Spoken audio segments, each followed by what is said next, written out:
Okay, നമുക്ക് അടുത്തൊരു ആശയം നോക്കാം. The French revolution and the ideas of the nation. നമ്മൾ 9ാം ക്ലാസ്സിൽ പഠിച്ച ഏരിയയാണ് ഫ്രഞ്ച് റവല്യൂഷൻ എന്ന് പറയുന്നത്. ഓക്കെ, ഫ്രാൻസ് എന്ന രാജ്യത്തെ പറ്റിയൊക്കെ നമ്മൾ കഴിഞ്ഞ വർഷം പഠിച്ചതാണ്. നമുക്കൊന്നുകൂടി ഒന്ന് റിവൈസ് ചെയ്യാം. നോക്കാം. The French revolution and the idea of nation. Okay, French revolution കാരണമാണ് എന്താണ് ദ ഐഡിയ ഓഫ് നേഷൻ, അല്ലെങ്കിൽ രാജ്യം അല്ലെങ്കിൽ രാഷ്ട്രം എന്നുള്ള ആശയം ആദ്യമായിട്ട് ഉണ്ടാവാനുള്ള ഏറ്റവും പ്രധാനപ്പെട്ട കാരണക്കാരനാണ് എന്ത് ഫ്രഞ്ച് റവല്യൂഷൻ എന്ന് പറയുന്നത്. ഓക്കെ, ഫ്രഞ്ച് റവല്യൂഷൻ 1789 തൊട്ട് ഏകദേശം 1799 വരെ എന്താണ് യൂറോപ്പിൽ നടന്ന ഒരു പ്രധാനപ്പെട്ട റിവോൾട്ട് ആണ് ഫ്രഞ്ച് റവല്യൂഷൻ എന്ന് പറയുന്നത്. ഓക്കെ, ഫ്രാൻസ് ഭരിച്ചുകൊണ്ടിരുന്ന രാജവംശം നമുക്കറിയാം, ദ ബൂർബൺ ഡൈനാസ്റ്റി. ഓക്കെ, അപ്പൊ അവരുടെ ഒരു ലക്ഷറിയസ് ലൈഫ് അല്ലെങ്കിൽ അവരുടെ സപ്രസീവ് റൂൾ കാരണം അവിടെയുള്ള ജനങ്ങൾ അല്ലെങ്കിൽ അവിടെ ഉണ്ടായിരുന്ന തേർഡ് എസ്റ്റേറ്റ് എന്ന് പറയുന്ന പീപ്പിൾ ആണ് ഈ ഒരു സമരം മൊത്തവും നയിച്ചത്. ഓക്കെ, ശരി. അപ്പോ ഫ്രഞ്ച് റവല്യൂഷന്റെ കാര്യങ്ങളും കഥയൊക്കെ നമ്മൾ കഴിഞ്ഞ വർഷം പഠിച്ചിട്ടുണ്ട്. അപ്പോൾ ഈ the first clear expression of nationalism came with the French Revolution in 1789. അതായത് ലോകത്തിലുള്ള ബാക്കിയുള്ള എല്ലാ രാജ്യങ്ങളും ഉണ്ടാകാൻ സ്വാധീനിച്ച ഏറ്റവും പ്രധാനപ്പെട്ട റവല്യൂഷനാണ് ഫ്രഞ്ച് റവല്യൂഷൻ എന്ന് പറയുന്നത്. കാര്യം വെച്ചാൽ ഈ ഫ്രഞ്ച് റവല്യൂഷനിലൂടെയാണ് നാഷണലിസം എന്നുള്ള ഐഡിയ ആദ്യമായിട്ട് ജനങ്ങളുടെ മനസ്സിലേക്ക് എത്തുന്നത്. അതായത് നാഷണലിസം എന്താണ്, ദേശീയത എന്താണ് എന്നുള്ള ആശയം, അതായത് ഈ രാജാക്കന്മാരല്ല ഞങ്ങളെ ഭരിക്കേണ്ടത്, ഞങ്ങളെ ഭരിക്കേണ്ടത് ഞങ്ങൾ തന്നെയാണ് എന്നുള്ള ചിന്ത. ഇത് ഞങ്ങളുടെ രാജ്യമാണ്, എന്താണ് ഞങ്ങളുടെ കോമൺ കൾച്ചറുള്ള അല്ലെങ്കിൽ ഞങ്ങളുടെ എല്ലാം ഷെയർഡ് ഡിസെൻഡന്റ് ഉള്ള ഒരു രാജ്യമാണിത്. ഓക്കെ, ഇവിടെ ഞങ്ങളുടെ കാര്യങ്ങൾ നോക്കേണ്ടത് ഞങ്ങൾ തന്നെയാണ് എന്നുള്ള ചിന്ത ജനങ്ങൾക്ക് ആദ്യമായിട്ടുണ്ടായത് എവിടെ വെച്ചാണ്? ഫ്രഞ്ച് റവല്യൂഷനിൽ വെച്ചാണ്. ഓക്കെ, ആ ഒരു ഐഡിയയിൽ നിന്നാണ് നാഷണലിസം ഡെവലപ്പ് ചെയ്യുന്നത്. ഓക്കെ, ഇവിടെ പറയുന്നുണ്ട് until 1789 France was A absolute monarchy. ഫ്രാൻസിൽ ഉണ്ടായിരുന്നത് അബ്സല്യൂട്ട് മൊണാർക്കി ആയിരുന്നു. അതായത് അഴിച്ചുവിട്ട രാജഭരണമാണ് ഉണ്ടായിരുന്നത്. അതായത് രാജാവിനും രാജഭരണത്തിനും എന്ത് വേണോ ചെയ്യാം എന്നുള്ള അവസ്ഥയായിരുന്നു. ഈ ഒരു അവസ്ഥയിൽ ഗതികെട്ടാണ് ജനങ്ങൾ സമരം ചെയ്യാൻ വേണ്ടിയിട്ട് ഇറങ്ങുന്നത്. ഫ്രഞ്ച് റവല്യൂഷൻ കാരണം ഫ്രാൻസിൽ പൊളിറ്റിക്കലായിട്ടും കോൺസ്റ്റിറ്റ്യൂഷണലായിട്ടും ഒരുപാട് ചേഞ്ചസ് ഉണ്ടാകുന്നുണ്ട്. French society was divide into 3. ഫ്രാൻസിന്റെ സൊസൈറ്റിയെ 3ആയിട്ട് ഡിവൈഡ് ചെയ്യുന്നത്. First estate, second estate, third estate. അതായത് സൊസൈറ്റിയിലെ ഏറ്റവും ടോപ്പിൽ കിങ്. ഓക്കെ, അതിന്റെ താഴെ ഫസ്റ്റ് എസ്റ്റേറ്റ്. ഫസ്റ്റ് എസ്റ്റേറ്റിന്റെ അകത്ത് വരുന്ന ആളുകൾ ക്ലർജി അല്ലെങ്കിൽ ഈ പറയുന്ന ആരാണ്? പുരോഹിതന്മാർ. അതായത് പുരോഹിതന്മാർ എന്ത് പറഞ്ഞാലും എല്ലാവരും അനുസരിക്കുന്ന ഒരു ടീം. ഓക്കെ, രണ്ടാമത്തേത് സെക്കൻഡ് എസ്റ്റേറ്റ് വാസ് നൊബിലിറ്റി അല്ലെങ്കിൽ നോബിൾസ്. അതായത് ഈ പറയുന്ന പ്രഭുക്കന്മാർ, ഒരുപാട് സമ്പത്ത് കൈവശമുള്ള ആളുകൾ. Third estate the common people, സാധാരണക്കാരായ ആളുകൾ, ബാക്കിയുള്ളവർക്ക് വേണ്ടി വർക്ക് ചെയ്യുന്ന ആളുകൾ. എല്ലാ ടാക്സും എല്ലാ നിയമങ്ങളുടെയും അനന്തരഫലങ്ങൾ അനുഭവിച്ചുകൊണ്ടിരുന്ന ആളുകളും തേർഡ് എസ്റ്റേറ്റ് മാത്രമായിരുന്നു. ഓക്കെ, ബാക്കിയുള്ള 3 sections, the king, first estate, second estate, ഇവർക്കെതിരെ അവർ നടത്തിയ സമരങ്ങളെയാണ് ഫ്രഞ്ച് റവല്യൂഷൻ എന്ന് വിളിക്കുന്നത്. ഓക്കെ, അതിൽ ഏറ്റവും പ്രധാനമായിട്ടുള്ള ഇൻസിഡന്റ് ആണ് the oath of tennis court എന്നറിയപ്പെടുന്നത്. 1789 എന്താണ്? ഇനി മുതൽ രാജാവല്ല, ജനങ്ങളായ ഞങ്ങളാണ് ഭരിക്കാൻ പോകുന്നത് എന്ന് പറഞ്ഞുകൊണ്ട് അവിടെയുള്ള ജനങ്ങൾ എന്ത് ചെയ്യുന്നു? അടുത്തുള്ള ഒരു ടെന്നീസ് കോർട്ടിൽ അസംബിൾ ചെയ്യുന്നു. അവിടെ വെച്ച് ഡിക്ലെയർ ചെയ്യുന്നു ഈ അസംബ്ലിക്ക്, അതായത് ഈ ടെന്നീസ് കോർട്ടിനകത്ത് ഇപ്പോൾ ആരൊക്കെയാണോ ഉള്ളത് അവരാണ് ഫ്രാൻസിന്റെ നാഷണൽ അസംബ്ലി എന്ന് അവർ ഡിക്ലെയർ ചെയ്യുന്നു.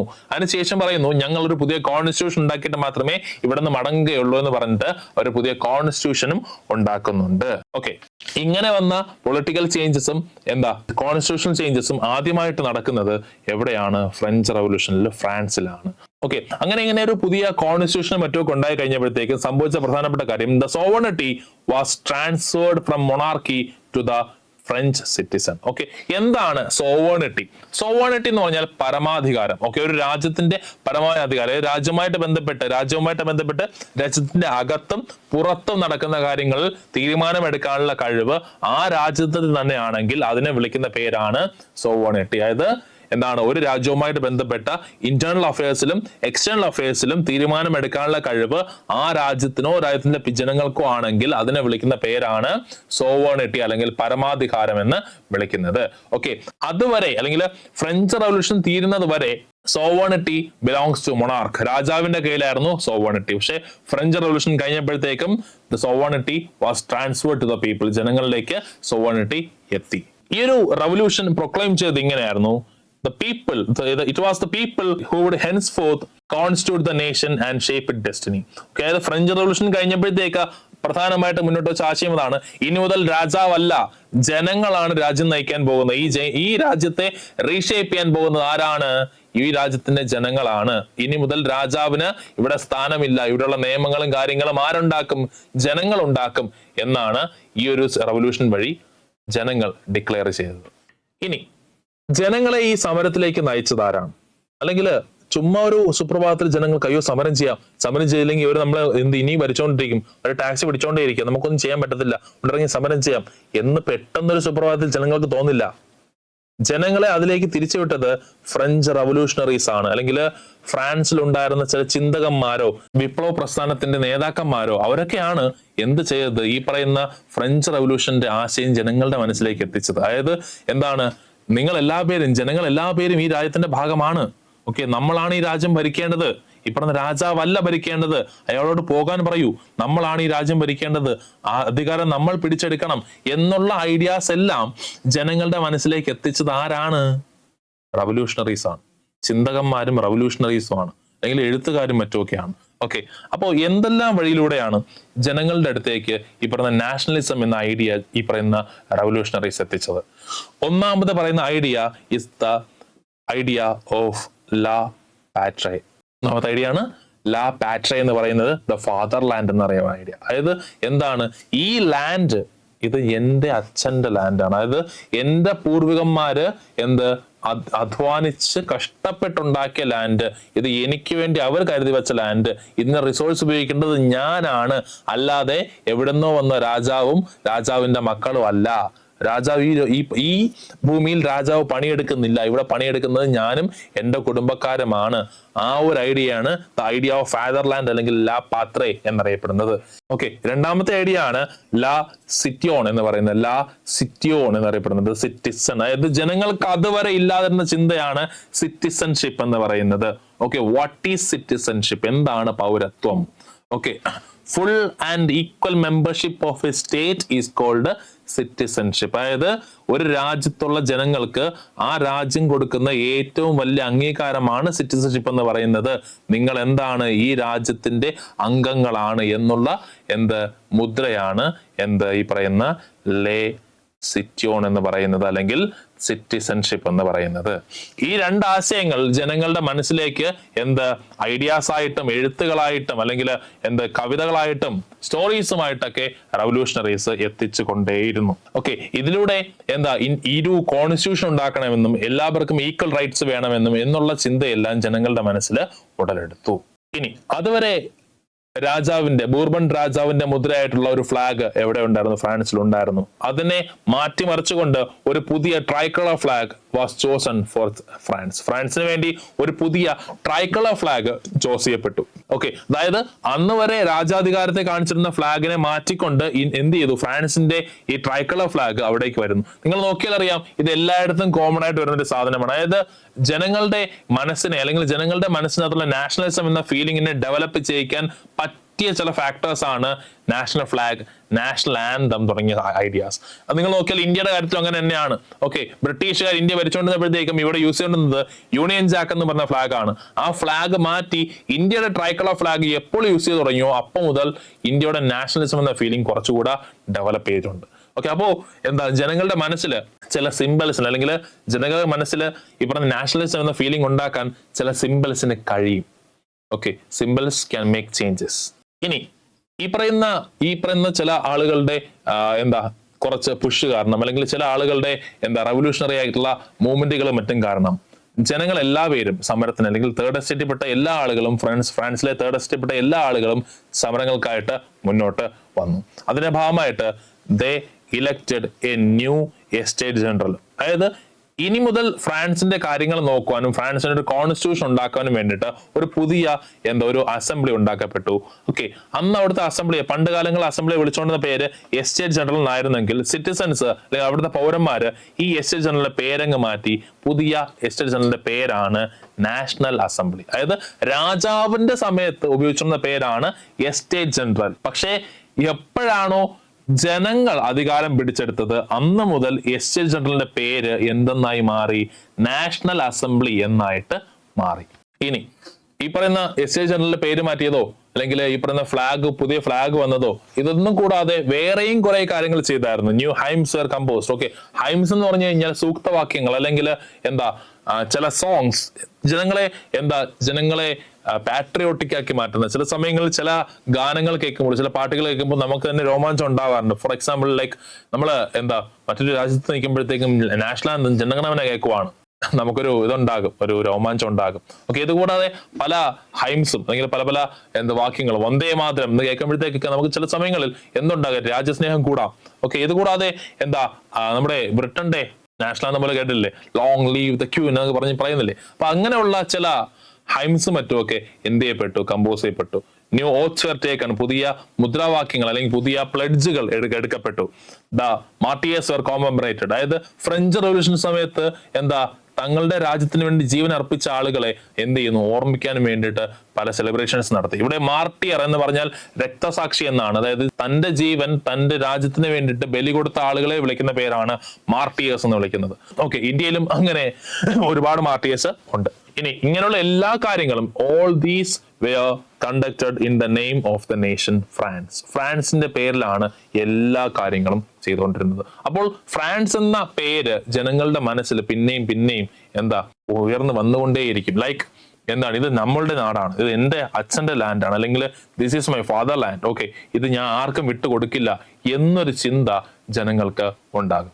രാജാവിന്റെ ഭരണശേഷം ജനങ്ങൾ ഡെമോക്രസി എന്നാണ് ഉണ്ടായത്, അന്ന് മുതൽ ഒരു പുതിയ സെൻട്രലൈസ്ഡ് അഡ്മിനിസ്ട്രേറ്റീവ് സിസ്റ്റം ഫ്രാൻസിൽ സ്റ്റാർട്ട് ചെയ്തു. They also formulated uniform laws for all citizens within territory. France എന്ന് പറയുന്ന രാജ്യത്തിന്റെ അകത്തുള്ള ടെറിട്ടറിക്കകത്ത് യൂണിഫോം ലോസ്, അതായത് എല്ലായിടത്തും ഒരേപോലത്തെ നിയമങ്ങൾ, കൂടാതെ സെൻട്രലൈസ്ഡ് അഡ്മിനിസ്ട്രേഷൻ, ഭരിക്കാൻ വേണ്ടിയിട്ട് ഒരു പ്രത്യേകം സിസ്റ്റം, ഗവൺമെന്റ് ഓഫീസേഴ്സ്, ഇതെല്ലാം ഫ്രഞ്ച് റവല്യൂഷൻ ശേഷം ഫ്രാൻസിൽ ഉണ്ടായി. ആലോചിക്കുക, ഫ്രാൻസിലാണ് ആദ്യമായിട്ട് നേഷൻ എന്ന കൺസെപ്റ്റ് വന്നത്, വേറെ ഒരിടത്തും ഇതില്ല. ഫ്രാൻസ് ഇങ്ങനെ ഡെവലപ്പ് ചെയ്യുന്ന കാണുമ്പോഴത്തേക്ക് ബാക്കിയുള്ള പല രാജ്യങ്ങൾക്കും ഡെവലപ്മെന്റ് ഉണ്ടാകണം, ജനങ്ങൾക്കാണ്, അതായത് റൂളേഴ്സിനല്ല, പല ജനങ്ങൾക്കും ഞങ്ങൾക്കും ഇങ്ങനെ ഡെവലപ്മെന്റ് ഉണ്ടാകണം എന്ന് തോന്നലുണ്ടാകാൻ വേണ്ടി തുടങ്ങി. അന്ന് വരെ ഫ്രാൻസിൽ രാജാക്കന്മാരും മറ്റും കൊണ്ടുവന്നിരുന്ന ഒരു സിസ്റ്റമാണ് ഇന്റേണൽ കസ്റ്റംസ് ഡ്യൂട്ടി എന്ന് പറയുന്നത്. ഓക്കെ, ഇന്റേണൽ കസ്റ്റംസ് ഡ്യൂട്ടി, അതായത് പുറത്തുനിന്ന് എന്തെങ്കിലും ഒരു സാധനം ഫ്രാൻസിലുള്ള ഏതെങ്കിലും ജനം ഇങ്ങോട്ട് കൊണ്ടുവരികയാണ്, അതായത് മറ്റു രാജ്യത്ത് നിന്ന് ഇങ്ങോട്ട് ഇമ്പോർട്ട് ചെയ്യുകയാണ് എന്നുണ്ടെങ്കിൽ ഓക്കെ, രാജാവിന് ടാക്സ് കൊടുക്കണമായിരുന്നു. ഓക്കെ, ഇങ്ങനെയുള്ള ഇന്റേണൽ കസ്റ്റംസ് ഡ്യൂട്ടീസ് അബോളിഷ് ചെയ്തു, ഇല്ലാതാക്കി. And uniform system of wait and measure was adopted. Okay, എന്ത് കൊണ്ടുവന്നു, പുതിയ അളവ് തൂക്ക സമ്പ്രദായം കൊണ്ടുവന്നു.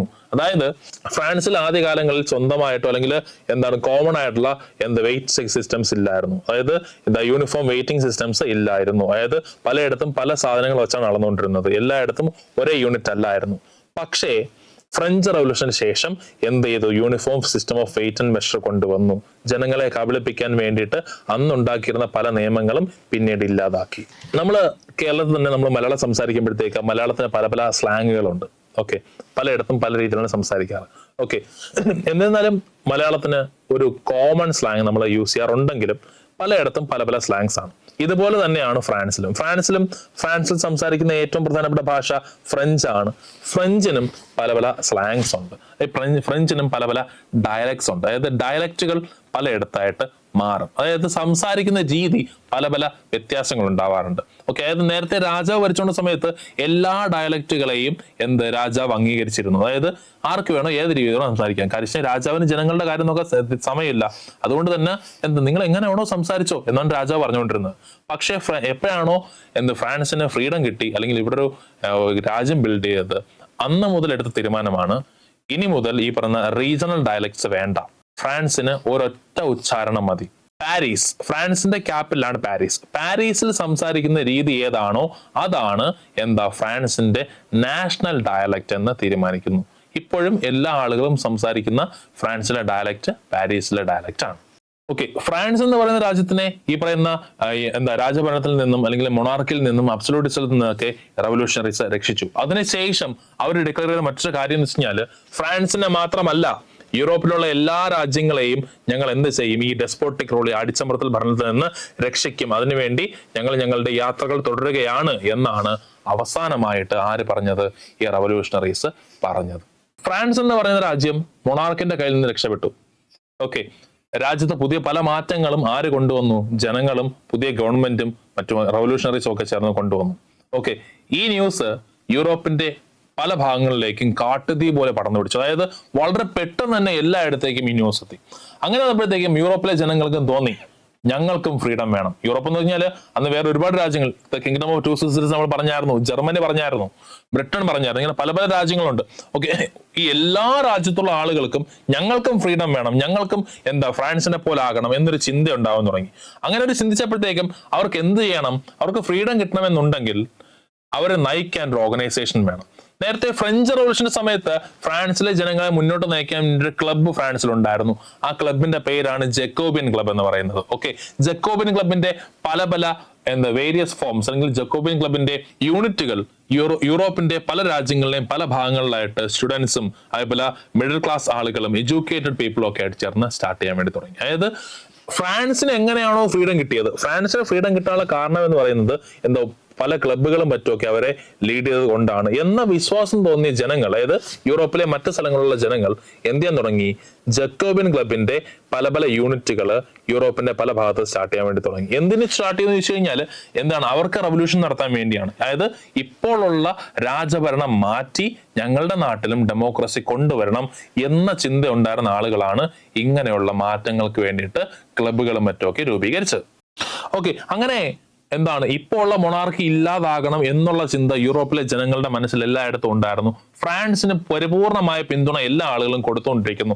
ഈ ഒരു സമയത്ത് നേരത്തെ പറഞ്ഞ റവല്യൂഷണറീസിന്റെ ചിന്ത അറിയാലോ. റവല്യൂഷൻ പറഞ്ഞ ഇങ്ങനെയാണ് യൂറോപ്പിനെ മൊത്തവും ഈ പറയുന്ന ഡെസ്പോട്ടിക് റൂളിൽ നിന്ന് രക്ഷിക്കണമെന്നാണ് പറഞ്ഞത്. ഓക്കെ, അതിനു വേണ്ടിയിട്ട് ഈ പറയുന്ന ഫ്രാൻസിന്റെ ആർമി യൂറോപ്പിന്റെ പല രാജ്യങ്ങളിലേക്കും ആർമി നേരിട്ട് കടന്നു ചെല്ലാൻ വേണ്ടി തുടങ്ങി. അങ്ങനെ ഏതൊക്കെ രാജ്യങ്ങളിൽ ചെന്നോ അവിടെ ഉണ്ടായിരുന്ന ജനങ്ങൾ ഫ്രാൻസിലെ ആർമിക്ക് വളരെ വലിയ സ്വീകരണം കൊടുത്തു. അതായത് രാജാവിന് ഇല്ലാത്ത വില ഫ്രാൻസിന്റെ ആർമിക്ക് ജനങ്ങൾ കൊടുക്കാൻ വേണ്ടി തുടങ്ങി.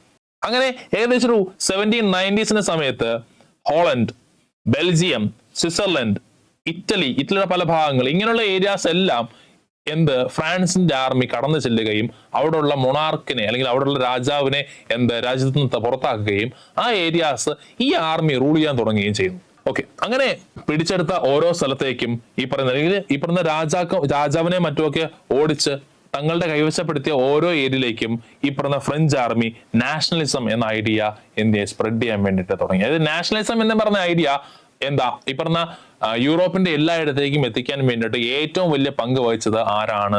ഫ്രാൻസിന്റെ ആർമിയാണ്. നമ്മൾ പറഞ്ഞു France was under the control of monarch until the French revolution. French റവല്യൂഷന് സമയം വരെ ഫ്രാൻസ് ഭരിച്ചുകൊണ്ടിരുന്നത് ആരാണ്? മൊണാർക്കിയാണ്. ഓക്കെ, ഫ്രാൻസിന്റെ ഒരു കുറച്ച് കഥ നമുക്ക് പറയാം. അതായത് ഫ്രഞ്ച് റവല്യൂഷൻ കഴിഞ്ഞു, റവല്യൂഷണറീസ് ഒരുപാട് പേര് ഫ്രാൻസിലുണ്ട്. ഈ റവല്യൂഷണറീസിന്റെ അകത്ത് കുറച്ച് ആളുകൾ ചേർന്ന് ഫ്രാൻസിന് വേണ്ടി ഒരു കൗൺസിൽ ഓഫ് മിനിസ്ട്രി മറ്റൊക്കെ ഉണ്ടാക്കി ഫ്രാൻസ് റൂൾ ചെയ്യാൻ വേണ്ടി തുടങ്ങി. പക്ഷേ ഈ റവല്യൂഷണറീസിന്റെ അകത്ത് വളരെയധികം രാജ്യസ്നേഹം കൂടിയ കുറെ ആളുകൾ ഉണ്ടായിരുന്നു. ഓക്കെ, അവരെ പിന്നീട് ദ ടെറേഴ്സ് എന്ന് വിളിച്ചു. ഓക്കെ, അതായത് ഈ പറയുന്ന ഫ്രാൻസിലെ രാജകുടുംബത്തിൽ ഉണ്ടായിരുന്ന ആളുകൾ ഉൾപ്പെടെ എല്ലാ ആളുകളെയും ഫ്രഞ്ച് റവല്യൂഷന് ശേഷം ഈ പറഞ്ഞ റവല്യൂഷണറീസ് പിടിച്ച് ജയിലിലടച്ചു. ജയിലിലടച്ച ആളുകൾ എല്ലാവരെയും, ജയിലടച്ച മിക്കവാറുള്ള ആളുകൾ എല്ലാ പേരെയും കൊന്നുകളയുക എന്നുള്ള രീതിയാണ് ഈ പറഞ്ഞ ടെററിസ്റ്റ് ആക്ടിവിറ്റി ചെയ്ത ആളുകൾ ചെയ്തുകൊണ്ടിരുന്നത്. ഓക്കെ, കൊന്നുകളയാൻ വേണ്ടിയിട്ട് അവർ പ്രത്യേകം മെഷീൻ തന്നെ കണ്ടുപിടിച്ചു. ആ മെഷീന്റെ പേരാണ് ഗില്ലറ്റിൻ എന്ന് പറയുന്നത്. ഗില്ലറ്റിൻ, അതായത് തല വെട്ടിക്കൊല്ലുന്ന രീതിയാണ് അവിടെ ഉണ്ടായിരുന്നത്. വളരെ ഷാർപ്പായിട്ടുള്ള കത്തി മേളിൽ നിന്ന് താഴോട്ടിട്ട് അത് കഴുത്തി വന്ന് വീണ് കഴുത്ത് മുറിഞ്ഞ് മരിക്കും. ഓക്കെ, ആ ഒരു രീതിയാണ് എവിടെ ഉണ്ടായിരുന്നത്? ഫ്രാൻസിൽ ഉണ്ടായിരുന്നത്. ഓക്കെ, അപ്പോൾ ഈ പറയുന്ന എല്ലാ ആളുകൾക്കും, അതായത് ഫ്രാൻസിലുള്ള എല്ലാ ആളുകൾക്കും ഈ ഒരു രീതി അല്ല, അതായത് ആരെയും കൊല്ലണം എന്നുള്ള ഒരു ചിന്ത ഫ്രാൻസിലെ ആളുകൾക്ക് അധികം ഇല്ല. ഈ പറഞ്ഞ രാജാവിന്റെ കുടുംബം എല്ലാം എവിടെ കിടക്കുന്നുണ്ട്? ജയിലിൽ കിടക്കുന്നു, അവരവിടെ കിടന്നോട്ടെ എന്ന ചിന്തയിൽ കൗൺസിൽ രാജ്യം ഭരിക്കുവാണ്. ഓക്കെ, പക്ഷേ റവല്യൂഷണറീസിന്റെ അകത്ത് കുറച്ച് മാനസികമായിട്ട് പ്രശ്നങ്ങളുള്ളതെന്നോ അല്ലെങ്കിൽ ഭയങ്കരമായ ഭീകരവാദ പ്രവർത്തനങ്ങളിലേക്ക് നയിക്കാൻ കഴിവുള്ള കുറെ ആളുകളുണ്ടായിരുന്നു. ഓക്കെ, ഈ ഒരു കാലഘട്ടത്തിൽ അവരെന്ത് ചെയ്തു? ഫ്രാൻസിലുണ്ടായിരുന്ന രാജകുടുംബത്തിൽപ്പെട്ട എല്ലാ ആളുകളെയും ഗില്ലറ്റ് ചെയ്ത് കൊന്നു. അതിനുശേഷം അവരെ ആരൊക്കെ എതിർക്കുന്നോ അവരെ എല്ലാവരെയും ഗില്ലറ്റ് ചെയ്യാൻ വേണ്ടി തുടങ്ങി. കൂടെ നിൽക്കുന്നവരെ പോലും കൊല്ലാൻ വേണ്ടി തുടങ്ങി. ഈ ഒരു സമയത്തിനെ ഫ്രാൻസിൽ വിളിക്കുന്ന പേരാണ് ദ റെയിൻ ഓഫ് ടെറർ എന്നാണ് വിളിക്കുന്നത്, അല്ലെങ്കിൽ ഭീകരവാഴ്ചയുടെ കാലഘട്ടം എന്ന് വിളിക്കുന്നത്. ഓക്കെ, ഈ ഒരു സമയത്ത് നടന്ന കാര്യങ്ങൾ എന്തൊക്കെയാണെന്ന് ചിലപ്പോൾ പുറത്ത് പറയാൻ പോലും പറ്റാത്ത രീതിയായിരുന്നു. കൗൺസിലിന് എങ്ങനെയും ഇത് നിർത്തിയേ പറ്റത്തുള്ളൂ. കൗൺസിൽ എന്ത് ചെയ്യാൻ തുടങ്ങുന്നു? പലപ്പോഴായി സൈന്യത്തിനെയും മറ്റൊക്കെ വിട്ട് ഈ പറയുന്ന ടെറർ നിർത്താൻ വേണ്ടി ശ്രമിക്കുന്നു. പറ്റുന്നില്ല. കാര്യം അവർ വളരെ പവർഫുൾ ആണ്, അവരുടെ കൂടെ ഒരുപാട് സ്ട്രോങ് ആർമി മെമ്പേഴ്സ് ഉണ്ട്. അതുകൊണ്ട് തന്നെ അവരെ എന്ത് ചെയ്യാൻ പറ്റുന്നില്ല, സ്റ്റോപ്പ് ചെയ്യാൻ പറ്റുന്നില്ല. ഒരു സാഹചര്യത്തിൽ ഈ കൗൺസിലിലെ ആളുകളെ പോലും പിടിച്ചു കൊല്ലാൻ ആര് തുടങ്ങി? ഈ പറയുന്ന ആളുകൾ ശ്രമിക്കാൻ വേണ്ടി തുടങ്ങി. അങ്ങനെ എത്രയും പെട്ടെന്ന് ഈ പറയുന്ന പ്രശ്നം ഇല്ലാതാക്കാൻ വേണ്ടിയിട്ട് ഒരു മിലിറ്ററി ഓഫീസറെ ഈ പറയുന്ന കൗൺസിൽ നിയമിക്കുന്നു. ഓക്കെ, ആ മിലിറ്ററി ഓഫീസറാണ് Napoleon Bonaparte. Later he become the emperor of France. അങ്ങനെ ആദ്യ ഒരു കാലത്ത് മൊണാർക്കി ആയിരുന്നു, പിന്നീട് ഡെമോക്രസി ആയി, പിന്നെയും നെപ്പോളിയൻ ഭരിക്കാൻ കയറിയപ്പോഴത്തേക്കും പിന്നെയും ഫ്രാൻസില് മൊണാർക്കി ആയി. പക്ഷെ ഇത്തവണത്തെ പ്രത്യേകത, it was not a absolute monarchy. ഇതൊരു അബ്സല്യൂട്ട് മൊണാർക്കി അല്ലായിരുന്നു. ഓക്കെ, രാജാവ് നെപ്പോളിയൻ ആണെങ്കിലും നെപ്പോളിയൻ ഒരുപാട് നല്ല കാര്യങ്ങൾ ഫ്രാൻസിന് വേണ്ടിയിട്ട് ചെയ്യുന്നുണ്ട്. ഓക്കെ, അതാണ് after the collapse of the democratic order in France. ഫ്രാൻസിലെ ഡെമോക്രാറ്റിക് ഓർഡർ തകർന്നപ്പോഴത്തേക്ക് Napoleon took charge as the emperor of France. Napoleon എന്തായി മാറി? ഫ്രാൻസിന്റെ എംപറർ ആയിട്ട് മാറി.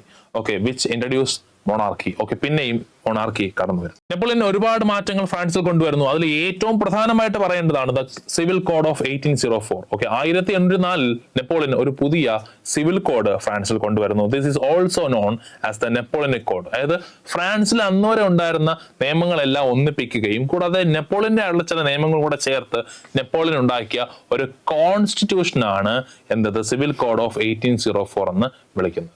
ഈ ഒരു കോഡിലൂടെ അല്ലെങ്കിൽ ഈ ഒരു കോൺസ്റ്റിറ്റ്യൂഷനിലൂടെ അന്ന് വരെ ഫ്രാൻസിലുണ്ടായിരുന്ന ഒരുപാട് അനീതികൾ നെപ്പോളിയൻ ഇല്ലാതാക്കി. അതിനെ പറയുന്നത് it get away all the privileges based on birth, established equality before law and secured the right to property. അതായത് ഫ്രാൻസിൽ നേരത്തെ രാജഭരണമായിരുന്ന സമയത്തുള്ള കാര്യമാണ് പ്രിവിലേജസ് ബേസ്ഡ് ഓൺ ബർത്ത്. അതായത് ഒരാൾ രാജാവായിട്ട് ജനിക്കുകയാണെന്നുണ്ടെങ്കിൽ ഒരുപാട് പ്രിവിലേജ് ഉണ്ട്. ഓക്കെ, അതായത് അയാൾക്ക് ജോലിയൊന്നും ചെയ്യേണ്ട കാര്യമില്ല, ബാക്കിയുള്ള അടിമകൾ വരെ വർക്ക് ചെയ്യിക്കാം, അങ്ങനെ പല പ്രിവിലേജുകൾ. ഓക്കെ, ഒരു സ്ഥലത്ത് പോകുമ്പോഴത്തേക്കും ഫസ്റ്റ് പ്രയോറിറ്റി, അങ്ങനെ എല്ലാ കാര്യങ്ങളും ബൈ ബർത്ത് തന്നെ അവർക്ക് കിട്ടും. ഓക്കെ, അങ്ങനെ ബൈ ബർത്ത് അല്ലെങ്കിൽ ജനിക്കുമ്പോൾ ചില പ്രിവിലേജുകൾ ആളുകൾക്ക് കിട്ടുന്ന ഒരു സമയമാണ് മൊണാർക്കി എന്ന് പറയുന്നത്. ഓക്കെ, ആ പ്രിവിലേജുകൾ എല്ലാം ആര് നിർത്തലാക്കി? നെപ്പോളിയൻ നിർത്തലാക്കി. He established equality before law. നിയമത്തിന് മുമ്പിൽ എല്ലാവരും തുല്യരാണ്. അതായത് ഒരു കുറ്റം ചെയ്തു കഴിഞ്ഞാൽ രാജാവായാലും ശരി സാധാരണക്കാരനായാലും ശരി എല്ലാത്തിനും ഒരേ ശിക്ഷ അദ്ദേഹം കൊണ്ടുവന്നു. അടുത്ത secured the right to property. എല്ലാ പേർക്കും ഭൂമി വാങ്ങിക്കുവാൻ അധികാരമുണ്ട് എന്നുള്ള റൈറ്റും ആര് കൊണ്ടുവരുന്നു? നെപ്പോളിയൻ കൊണ്ടുവരുന്നു. ഈ നിയമങ്ങളെല്ലാം എവിടെ ഉണ്ടായിരുന്നതാണ്? നെപ്പോളിയനിക് കോഡ് ഓഫ് 1804. 1804 നെപ്പോളിയനിക് കോഡിലുള്ളതാണ് ഈ പറയുന്ന ആശയങ്ങളെല്ലാം. ഇനി ഈ ഒരു കോഡ് ഓഫ് ലോ ഫ്രാൻസിൽ മാത്രമല്ല ഉണ്ടായിരുന്നത്. ഫ്രാൻസ് ഏതൊക്കെ രാജ്യങ്ങൾ ഭരിക്കുന്നോ ആ രാജ്യങ്ങളിലെല്ലാം നെപ്പോളിയൻ ഈ നിയമം നടപ്പിലാക്കി. ഓക്കെ അറിയാം, Dutch republic, Switzerland, Italy, Germany, ഈ രാജ്യങ്ങളിലെല്ലാം നെപ്പോളിയൻ ഭരിക്കുന്നുണ്ടായിരുന്നു. ഇവിടെ എല്ലാം നെപ്പോളിയൻ കോഡും ഉണ്ടായിരുന്നു. പക്ഷേ ഈ രാജ്യങ്ങൾക്ക് വേണ്ടിയിട്ട് ചില ഇളവുകൾ നിയമങ്ങളിൽ നെപ്പോളിയൻ വരുത്തി കൊടുത്തു. ഇനി വേറെ അബോളിഷ് ചെയ്ത കാര്യങ്ങളാണ് he abolish the feudal system. അതായത് ഫ്യൂഡൽ മാടമ്പി വ്യവസ്ഥ അല്ലെങ്കിൽ ഈ പറഞ്ഞ ലാൻഡ് ലോർഡ്സിന്റെ ഭരണം അവസാനിപ്പിച്ചു. Freed peasants from serfdom and manorial duties. ഇവിടെ മെനോറിയൽ ഡ്യൂട്ടി എന്താണ്?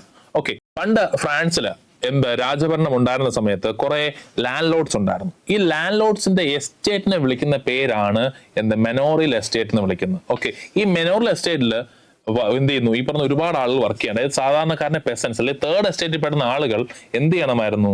ഒരു കൂലിയും വാങ്ങിക്കാതെ പല ജോലികളും ഈ പറയുന്ന ആർക്ക് ചെയ്തു കൊടുക്കണം? ലാൻഡ് ലോഡിന് ചെയ്തു കൊടുക്കണം.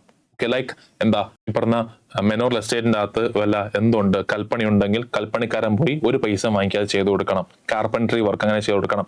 സെർഫ്ഡം എന്ന് വെച്ച് കഴിഞ്ഞാൽ അടിമ പണി പോലെ. അതായത് ഈ പറഞ്ഞ ലാൻഡ് ലോഡ് പോകുമ്പോഴത്തേക്കും പെട്ടി എടുക്കാൻ പോവുക, ഓക്കെ, കുട്ടിയെ കൊണ്ട് സ്കൂളിലാക്കുക, അങ്ങനെയുള്ള പണികളൊക്കെ ഈ പറയുന്ന പെസൻസ് ആയിട്ട് ആളുകൾ ഒരു പൈസ വാങ്ങിക്കാതെ ചെയ്തു കൊടുക്കണം. അതായിരുന്നു സെർഫ്ഡം എന്ന് പറയുന്നത്. ഓക്കെ, ഇങ്ങനെ ഉണ്ടായിരുന്ന സാധനങ്ങളെല്ലാം ഇപ്പോൾ അബോളിഷ് ചെയ്തു. ഇനി വേണ്ട എന്ന് പറഞ്ഞു. ഓക്കെ, വേണ്ട എന്ന് പറഞ്ഞു എന്ന് മാത്രമല്ല ലാൻഡ് ലോഡിസമേ അദ്ദേഹം ഇല്ലാതാക്കി. ഇനി ടൗൺസിൽ വരുമ്പോഴത്തേക്ക് ഗിൽഡ് റെസ്ട്രിക്ഷൻ ഉണ്ടായിരുന്നു. അതായത് പണ്ട് രാജാക്കന്മാർ ഭരിക്കുന്ന സമയത്ത് അല്ലെങ്കിൽ ഈ പറഞ്ഞ ബുർബൺ രാജ്യം ഭരിച്ചുകൊണ്ട സമയത്ത് ഗിൽഡ് റെസ്ട്രിക്ഷൻ ഉണ്ടായിരുന്നു. ഗിൽഡ് എന്ന് വെച്ച് കഴിഞ്ഞാൽ സാധാരണ ഏതെങ്കിലും ഒരു ജോലി ചെയ്യുന്ന ആളുകളുടെ കൂട്ടായ്മ അല്ലെങ്കിൽ ഓർഗനൈസേഷനാണ് ഗിൽഡ് എന്ന് വിളിക്കുന്നത്. ഓക്കെ, അതായത് മെർച്ചൻസിന് ഗിൽഡ് ഉണ്ടാവാറുണ്ട്, കാർപ്പന്റേഴ്സിന് ഗിൽഡ് ഉണ്ടാവാറുണ്ട്, കോബ്ലേഴ്സിന് ഗിൽഡ് ഉണ്ടാവാറുണ്ട്. പക്ഷെങ്കിൽ നേരത്തെ ബൂർബൺ ഡൈനാസ്റ്റി ഭരിച്ചുകൊണ്ടിരുന്നപ്പോഴത്തേക്ക് ഗിൽഡ് ഉണ്ടാകാൻ സമ്മതിക്കത്തില്ലായിരുന്നു. ഓക്കെ, പക്ഷെ നെപ്പോളിയൻ എന്ത് ചെയ്തു? ഗിൽഡ് റെസ്ട്രിക്ഷൻ എടുത്ത് കളഞ്ഞു. അതായത് ആർക്ക് വേണമെങ്കിലും എന്ന് പറഞ്ഞാൽ ഒരേ വർക്ക് ചെയ്യുന്ന ആളുകൾക്ക് എന്ത് ചെയ്യാം? ഗിൽഡ് ഉണ്ടാക്കാം. ഗിൽഡിന്റെ പ്രത്യേകത അവർക്ക് വേണ്ടി സമരം ചെയ്യാൻ വേണ്ടി മാത്രമല്ല ഗിൽഡ് ഇറങ്ങുന്നത്. ഓക്കെ, ഗിൽഡ് പാവപ്പെട്ട ആളുകൾക്ക് അല്ലെങ്കിൽ സഹായം വേണ്ട ആളുകൾക്ക് അല്ലെങ്കിൽ ഈ പറഞ്ഞ ഗ്രൂപ്പിന്റെ അകത്ത് സഹായം വേണ്ട ആളുകൾക്ക് ചെറിയ ചെറിയ ലോൺ ആക്ടിവിറ്റീസും മറ്റൊക്കെ കൊടുക്കുന്ന ഒരു സിസ്റ്റമായിരുന്നു ഗിൽഡ് എന്ന് പറയുന്നത്. നെപ്പോളിയൻ എന്ത് ചെയ്തു? ഗിൽഡിനെ പ്രൊമോട്ട് ചെയ്തു. അതുകൂടാതെ ട്രാൻസ്പോർട്ടേഷൻ, കമ്മ്യൂണിക്കേഷൻ, ഈ രണ്ട് സിസ്റ്റവും ഡെവലപ്പ് ചെയ്യാൻ വേണ്ടി ഒരുപാട് കാര്യങ്ങൾ അദ്ദേഹം ചെയ്തായിരുന്നു. ഒരുപാട് റോഡ്സ് മറ്റുമൊക്കെ അദ്ദേഹം ബിൽഡ് ചെയ്തായിരുന്നു. ഓക്കെ, ഇത് കൂടാതെ നെപ്പോളിയൻ എന്ത് ചെയ്യുന്നു, ഫ്രാൻസ് എന്ന് പറയുന്ന എംപയറിനെ വലുതാക്കാൻ വേണ്ടി യൂറോപ്പിലെ പല ഭാഗങ്ങളും അറ്റാക്ക് ചെയ്ത് ക്യാപ്ചർ ചെയ്യുന്നുണ്ട്. ഇനി പുതുതായിട്ട് കൊണ്ടുവന്ന നിയമം കാരണം ഏറ്റവും കൂടുതൽ ഉപയോഗമുണ്ടായതും ഏറ്റവും കൂടുതൽ സന്തോഷമുണ്ടായതും പെസൻസ്, ആർട്ടിസൻസ്, വർക്കേഴ്സ്, ബിസിനസ്മെൻ തുടങ്ങിയ ആളുകൾക്കായിരുന്നു. കാര്യം വെച്ചാൽ അതുവരെ അവർക്ക് കിട്ടാത്തൊരു ഫ്രീഡമാണ് നെപ്പോളിയൻ കൊടുത്തത്. അതായത് രാജാവും അതിനുശേഷം വന്ന കൗൺസിലും കൊടുക്കാത്ത പല അവകാശങ്ങളും ആർക്ക്, പെസൻസിനും മറ്റോ കിട്ടിയപ്പോഴത്തേക്കും അവർക്ക് വളരെയധികം സന്തോഷമായി. നെപ്പോളിയൻ ആ ഒരു സമയത്ത് പല പുതിയ നിയമങ്ങളും മറ്റു കാര്യങ്ങളെല്ലാം കൊണ്ടുവരുന്നുണ്ടായിരുന്നു. ഓക്കെ, ഇത്രയും പുതിയ നിയമങ്ങൾ എന്തിനാണ് താങ്കൾ കൊണ്ടുവരുന്നത് എന്ന ചിന്ത പലപ്പോഴും പല ബിസിനസ്സുകാർക്കും ഈ സ്മോൾ സ്കെയിൽ പ്രൊഡ്യൂസേഴ്സിനൊക്കെ ഉണ്ടായിരുന്നു. ഓക്കെ, പക്ഷേ നടപ്പിലാക്കി കഴിഞ്ഞപ്പോഴത്തേക്കും അതിൽ നിന്ന് ഈ പറയുന്ന ബിസിനസ്മെൻസിനും മറ്റൊക്കെ തന്നെ ഉപയോഗം ഉണ്ടാകാൻ തുടങ്ങി, ലാഭം ഉണ്ടാകാൻ തുടങ്ങി. അല്ലെങ്കിൽ uniform laws, standard weight and measure, common national currency, ഇതെല്ലാം വന്നപ്പോഴത്തേക്ക് അതുവഴി നേരത്തെ ഉണ്ടായിരുന്ന പല ബുദ്ധിമുട്ടുകൾ ഇല്ലാതായി എന്ന് മാത്രമല്ല ലാഭം ഉണ്ടാകാനും തുടങ്ങിയപ്പോഴത്തേക്കും അപ്പോൾ അവർക്ക് മനസ്സിലായി നെപ്പോളിയൻ ചുമ്മാ അല്ലേ കാര്യങ്ങൾ ചെയ്യുന്നത്, കാര്യങ്ങൾ പഠിച്ചിട്ടാണ് അദ്ദേഹം ചെയ്യുന്നത്, ഇതെല്ലാം നമ്മളുടെ നന്മയ്ക്ക് വേണ്ടിയാണ് എന്ന് ആർക്ക് മനസ്സിലായി, ജനങ്ങൾക്ക് മനസ്സിലാകാൻ തുടങ്ങി. അതുകൊണ്ടാണ് നെപ്പോളിയനെ അവർ വാഴ്ത്തിപ്പാടിയത്. നമ്മൾ നേരത്തെ പറഞ്ഞായിരുന്നു നെപ്പോളിയൻ ഈ പറഞ്ഞ ഡെസ്പോട്ടിക് റോള് എവിടെ, നെപ്പോളിയൻ അല്ല, റവല്യൂഷണറീസ് ആദ്യമേ തന്നെ പറഞ്ഞായിരുന്നു ലോകത്തിന്റെ പല ഭാഗത്തും പല ഡെസ്പോട്ടിക് റൂൾ ഉണ്ട്, അതിനെ മൊത്തം ഞങ്ങൾ ഇല്ലാതാക്കും എന്ന് പറഞ്ഞായിരുന്നു. ഓക്കെ, അതിനുശേഷം നെപ്പോളിയൻ വരുന്നു. നെപ്പോളിയൻ തന്നെ ആർമി ഉപയോഗിച്ച് ഈ പറയുന്ന ഡെസ്പോട്ടിക് റൂൾ ഇല്ലാതാക്കാൻ, അല്ലെങ്കിൽ ഈ പറയുന്ന മൊണാർക്കിയുടെ പല രാജ്യങ്ങളും പല മൊണാർക്കീസ് ഉണ്ടല്ലോ, ആ മൊണാർക്കീസിനെ ഇല്ലാതാക്കാൻ നെപ്പോളിയന്റെ ആർമി ശ്രമിക്കുന്നുണ്ട്. അതിന്റെ ഭാഗമായിട്ട് ഹോളണ്ട്, സ്വിറ്റ്സർലൻഡ്, ബ്രസൽസ്, മയൻസ്, അതേപോലെ മിലാൻ തുടങ്ങിയ പല രാജ്യങ്ങൾ, വാർസോ, ഇങ്ങനെ പല സ്ഥലങ്ങളിൽ നെപ്പോളിയന്റെ ആർമി ചെല്ലുന്നുണ്ട്. ഓക്കെ, അവിടെയൊക്കെ ചെന്നപ്പോഴത്തേക്ക് ആദ്യകാലങ്ങളിൽ നെപ്പോളിയന്റെ ആർമിക്ക് വളരെ വലിയ സ്വീകരണം കിട്ടി. വേറെ ഒന്നും കൊണ്ടല്ല, നെപ്പോളിയന് ഫ്രാൻസിൽ നടന്ന പോലുള്ള മാറ്റങ്ങൾ തങ്ങളുടെ രാജ്യത്തും അവർ കൊണ്ടുവരുമല്ലോ എന്നൊരു ചിന്ത അവിടുത്തെ ജനങ്ങൾക്കുണ്ടായിരുന്നു. പക്ഷേ കാലം കുറച്ച് കഴിഞ്ഞപ്പോൾ ജനങ്ങളുടെ മനസ്സ് മാറാൻ, അതായത് യൂറോപ്പിലെ മറ്റ് രാജ്യത്തുള്ള ജനങ്ങളുടെ മനസ്സ് മാറാൻ വേണ്ടി തുടങ്ങി. അതായത് അവർ നോക്കിയപ്പോഴത്തേക്ക് പുതിയ റിഫോംസ് വരുന്നുണ്ട്, പുതിയ നിയമങ്ങൾ വരുന്നുണ്ട്, അതുവരെ ഇല്ലാത്ത ലാഭം രാജ്യത്തിനുണ്ടാകുന്നുണ്ട്, എല്ലാം ശരിയാണ്. പക്ഷേ indirectly France was ruling all that country. അതായത് ആശയങ്ങൾ പ്രചരിപ്പിക്കാൻ ചെന്ന ഫ്രാൻസ് പൊളിറ്റിക്കലി ആ രാജ്യം ഭരിക്കാൻ തുടങ്ങുകയാണ്. അതായത് നേരത്തെ ഈ രാജ്യത്തെ രാജാവ് ഭരിച്ചെങ്കിൽ ഇപ്പോൾ നമ്മളെ ഭരിക്കുന്നത് നെപ്പോളിയൻ ആണ്. നെപ്പോളിയന്റെ എംപയറിന്റെ ഭാഗം മാത്രമാണ് നമുക്ക് സ്വന്തമായിട്ട് രാജ്യമില്ല എന്നുള്ള തിരിച്ചറിവ് ആർക്കുണ്ടാവാൻ തുടങ്ങി, ജനങ്ങൾക്കുണ്ടാവാൻ തുടങ്ങി. അപ്പോൾ അവരെന്ത് ചെയ്യാൻ തുടങ്ങി, തിരിച്ച് റിയാക്ട് ചെയ്യാൻ തുടങ്ങി. ഓക്കെ, ഇതെങ്ങനെ ജനങ്ങൾക്ക് മനസ്സിലായി, അല്ലെങ്കിൽ നെപ്പോളിയൻ ഇൻഡയറക്റ്റ് ആയിട്ട് നമ്മളെ റൂൾ ചെയ്യുകയാണെന്ന് എങ്ങനെ മനസ്സിലായി വെച്ച് കഴിഞ്ഞാല് ഹി ഇൻക്രീസ് ടാക്സേഷൻ. പിടിച്ചെടുത്ത ഏരിയാസിൽ നെപ്പോളിയൻ പുതിയ നിയമങ്ങൾ കൊണ്ടുവന്നു, കൂടെ ടാക്സ് ഇൻക്രീസ് ചെയ്തു, സെൻസർഷിപ്പ് കൊണ്ടുവന്നു. അതായത് നെപ്പോളിയനെതിരെയോ അതിന്റെ ആർമിക്കെതിരെയോ ഒരു വാർത്തയോ മറ്റോ പുറത്തു വിടാൻ പാടില്ല. ഓക്കെ, ഇതുകൂടാതെ ഫ്രഞ്ച് ആർമിയിലേക്ക് ഫോഴ്സ് ചെയ്ത് മെമ്പേഴ്സിനെ ജോയിൻ ചെയ്യിപ്പിച്ചുകൊണ്ടേയിരുന്നു. അതായത് ഫ്രാൻസിന്റെ ആർമി നല്ലതാണ് എന്ന് പറഞ്ഞു വരുത്തുകയും കൂടാതെ പേടിപ്പിച്ചും മറ്റുമൊക്കെ ആർമിയിലേക്ക് ആളിന്റെ എണ്ണം കൂട്ടുകയും മറ്റൊക്കെ ചെയ്തു. ഓക്കെ, എന്തിനു വേണ്ടിയിട്ടാണ്? യൂറോപ്പിന്റെ മറ്റുള്ള ഭാഗങ്ങൾ പിടിച്ചെടുക്കാൻ ആർമിയുടെ ആവശ്യകത ഉണ്ടായിരുന്നു.